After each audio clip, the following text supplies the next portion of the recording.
Many months ago, when I first started making content about sex and relationships, my uncle informed me that he's been friends with Dr. Ruth, like the Dr. Ruth Westheimer, for over 30 years, which is awesome. So I had an opportunity to talk to her, and it was an amazing experience. And I've already talked about this in my video where I talk about female orgasm, how to achieve female orgasm, which you can check out. And that was like one of my first sex fact related videos. When I was on the phone with Dr. Ruth Westheimer, she told me to get this book called The New Sex Therapy because I told her I wanted to incorporate sex therapy into my practice.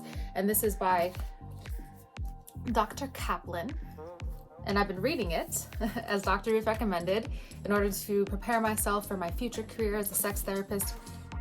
If you didn't already know, I just got my master's in clinical psychology. I'm doing my dissertation on why we should talk about sex more. So I've been bringing sex talk to social media and to my friends and family. I wanted to share with you a few things that I learned from this book so far. Regarding female sexuality, a lot of women feel like they can't express themselves sexually because of a variety of cultural issues, which bothers me. Bunch of barnacles! These are 3 findings that Dr. Kaplan talks about in quite good detail. Please don't forget to like and subscribe and turn on bell notifications. Something that she emphasizes in one of her chapters about sexual dysfunction is that a lot of women really hesitate to communicate during sex.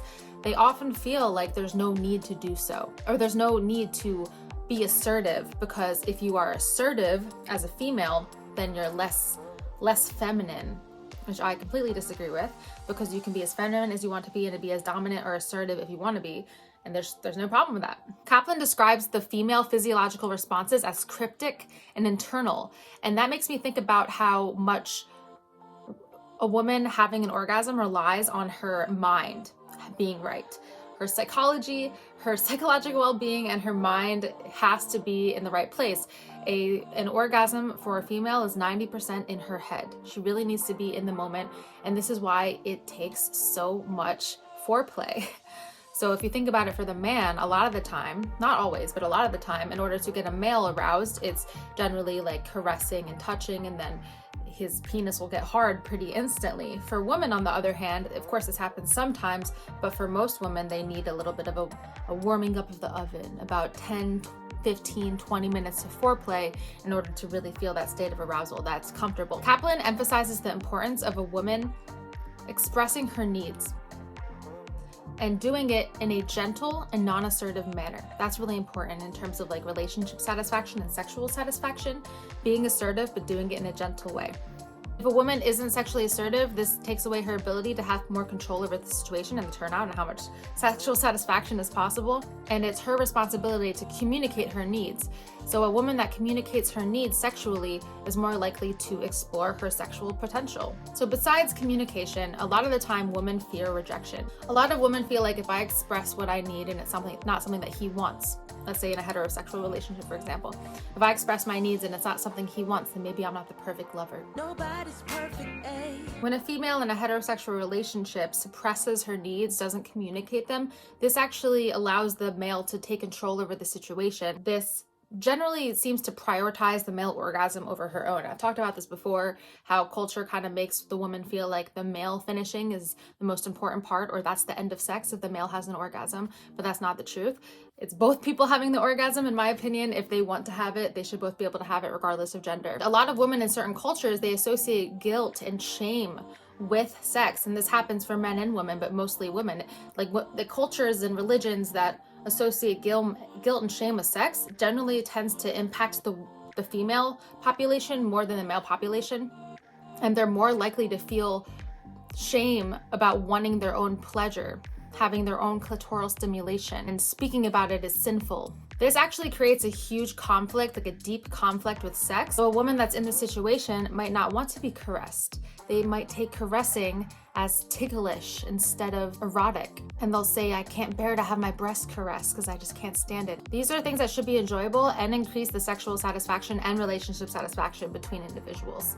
Another thing that I read about, which was interesting, is a lot of women have trouble achieving orgasm or have trouble a lot of women express that they have trouble sexually because of the variance of how to please a woman. There's so many different ways that a woman likes to be touched. If you think about it, men like different things too, but there's more variance in what a woman likes. So for a male, it's pretty easy to notice and accomplish when a male has a hard on. You can generally see the erection. A lot of women don't feel adequate. They don't feel like they receive a proper amount of stimulation. Therefore, they go to sex therapy to understand, how can I actually enjoy this? So when they go to therapy, this helps improve the communication and also improve any kind of attitude they have about sex and come to like a common ground. In general, it's a little bit more difficult to arouse a woman, and a woman is more likely to get turned off a lot faster than a man.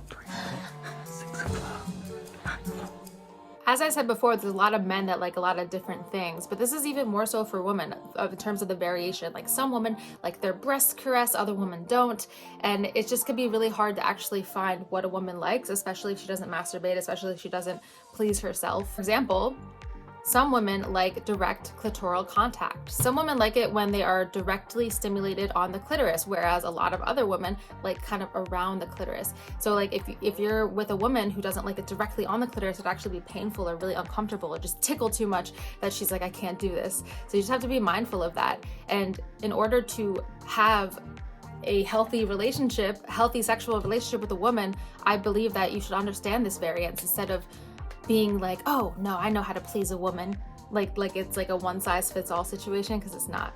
And it's also so important to remember that most women, not every woman, but most women require a lot of foreplay to actually get in the mood, and then otherwise it's just not going to be an enjoyable experience if they're not, because you know there's vaginal tenting needs to happen in some way, shape, or form. They need to be touched and the oven needs to be warmed up.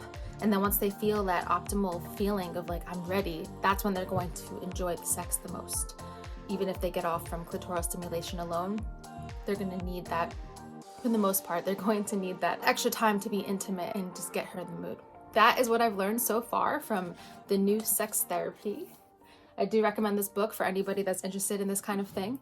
Thank you so much for watching, and I will see you in the next video. Don't forget to like and subscribe, and thanks again to Dr. Ruth.